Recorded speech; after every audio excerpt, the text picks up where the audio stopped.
안녕하십니까. 이주영 법무사입니다. 물건이나 부동산을 한 사람이 소유하는 경우도 있지만 여러 사람이 함께 소유하는 경우도 있는데요. 이를 공유물이라고 합니다.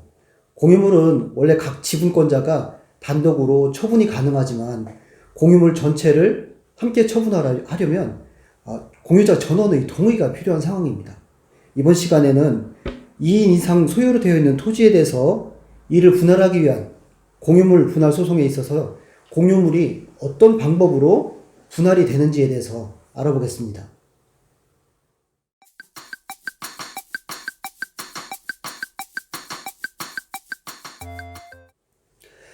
공유물 분할을 하려면 어떻게 해야 할까요? 공유물 분할 방법은 두 가지가 있는데요. 하나는 공유자 간의 합의를 거쳐서 협의 분할을 하는 방법이 있고요. 협의가 되지 않는다고 하면 법원에 재판을 청구하는 강제 분할 방법이 있습니다. 공유물 분할은 어떤 방법으로 진행이 될까요? 세 가지로 나누어 볼 수가 있는데요. 공유물 분할은 현물 분할이 원칙입니다. 현물 분할이 안 되면은 대금 분할도 할 수 있고요. 또 일부 지분에 대해서 가격을 보상하는 방법에 의한 분할도 가능합니다. 이를 자세하게 나눠보면요. 현물 분할은 무엇일까요? 공유물을 각 지분별로 분할해서 분필 등기를 한 다음에 각자 소유로 하는 것을 말하는 것이죠. 이것이 법에서는 원칙입니다. 근데 현물 분할이 안 될 경우에는 두 번째로 대금 분할이 있는데요. 대금 분할이란 무엇일까요?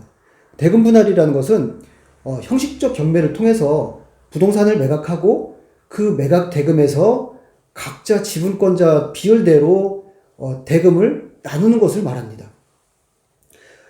세 번째로 가격 보상에 의한 현물 보상이 있는데요. 이건 무엇일까요? 공유자 중에 대금을 지급할 능력이 있는 사람이 있습니다. 이런 경우에는 다른 공유자의 부동산에 대해서 가격 보상을 하고 그 지분에 대해서 소유권을 이전받는 방법을 말합니다. 이는 대금 분할의 폐단을 방지할 수 있는 방법인데요.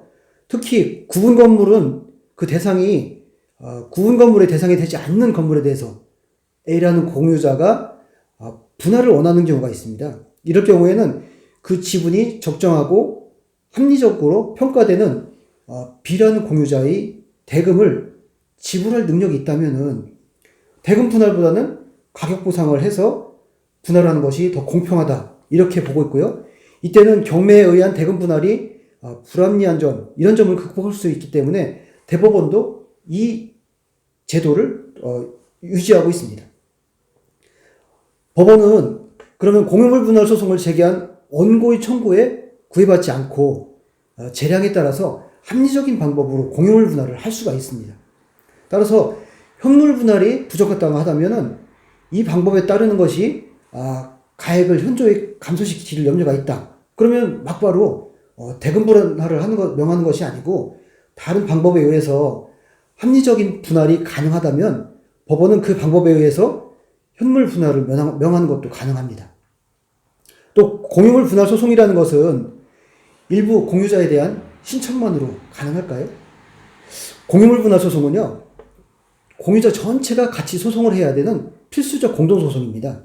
따라서 원고를 제외한 나머지 공유자 전원에 대해서 소송을 제기해야 합니다. 만일 공유자 전원이 당사자가 되지 않는다면은 소가 각하되든지 아니면은 전체가 다 소송의 당사자가 아닌데 판결을 했다면 그 판결은 효력이 없는 판결이 되는 것입니다. 공유자 중에 일부가 사망을 하는 경우가 발생하죠. 이런 경우는 어떻게 할까요? 이런 경우에는 공유자 중에 일부가 사망한 것이 밝혀진다면은 상속인을 피고로 해서 소송을 제기하고 계속 소송을 수개해서 절차를 진행해야 합니다. 재판에 의한 공유물 분할 방법은 여러 가지가 있습니다. 어느 방법으로 분할하는 것이 합리적인지는 전문가와 상담이 꼭 필요한 부분이겠죠. 이상 공유물 분할 소송에 있어서 공유물이 어떤 방법으로 분할이 되는 것인지에 대해서 알아보았습니다. 감사합니다.